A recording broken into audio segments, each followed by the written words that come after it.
The rain began before sunset. By night, the entire highway had turned into a river of mud, flashing hazard lights, and distant thunder. Ambulances were already moving in and out of City Children's Hospital. Inside the ICU, machines beeped in irregular rhythms. A nurse rushed into the corridor.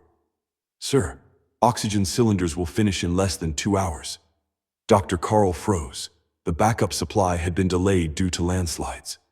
The only truck carrying oxygen was coming from a city 120 kilometers away. And the storm was getting worse. He dialed again. "Where are you?" On the other end, a tired voice replied, "We are trying. Roads are blocked, but we are coming." 2 men were in that truck. Edward, experienced, strong, and proud of his endurance. Stephen, younger, quiet, observant. Edward believed one thing his whole life. Success belongs to the man who works the hardest. He drove without stopping, gripping the steering wheel for hours, refusing rest, ignoring Stephen's suggestions. Stephen kept watching the road, the hills, the flowing rainwater. The old tunnel road will be safer. The highway is flooding. Edward shook his head. Highway is shorter. More speed, more effort. We reach faster. They stayed on the highway. 1 hour later, they saw it. A landslide. The main road was buried under rocks and soil. They had no choice. They turned toward the narrow mountain tunnel road Stephen had suggested earlier. But the storm had already reached there too. The tunnel was old, carved through rock decades ago. Water was dripping from the ceiling. The road inside was slippery and uneven. Halfway through, the truck jerked, then stopped. Edward accelerated harder. The wheels spun. Mud splashed. The truck didn't move. He tried again. Harder. The engine roared. Nothing. The rear wheels had sunk into soft mud inside the tunnel. The heavy load of oxygen cylinders made the truck even deeper stuck. Edward jumped out into the cold rainwater and began pushing. "Come. Push. Push." For 40 minutes they struggled. They pushed.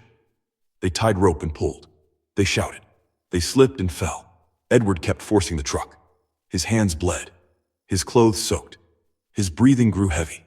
But the truck did not move, even an inch. Stephen checked his phone. No signal. He checked the time. 3:47 a.m. He imagined the hospital. Children waiting for oxygen. Machines slowing down. Then he looked again at the stuck truck, and then at his own smaller pickup tied behind it. Then he made a decision. Stephen opened the back of Edward's truck and began unloading only a few oxygen cylinders. Not all. Edward shouted, "Are you crazy? We must take the truck out." Stephen replied calmly, "We don't need the truck. We need the oxygen there." He carefully moved several cylinders into his own pickup. The pickup cleared the blockage. Edward finally understood. Stephen didn't move the truck. He moved the solution. Without another second, Stephen drove away. Alone. Into the storm. At 5:58 a.m., the hospital backup oxygen alarm began ringing. Nurses panicked. Doctors prepared for the worst. Then, a horn echoed outside. Stephen's damaged pickup stopped at the hospital gate. Staff ran outside. He had brought only a few cylinders, enough to stabilize the ICU, enough to save the children, enough to buy time. At sunrise, 6:12 a.m., oxygen levels returned to safe range. Lives were saved. Later that day, rescuers reached the tunnel. They found Edward sitting beside the truck, exhausted. He whispered one sentence when he heard what happened. "I worked harder, but he thought better." The moral of the story is, hard work uses strength. Smart work uses understanding. Hard work tries to move obstacles. Smart work finds a way around them.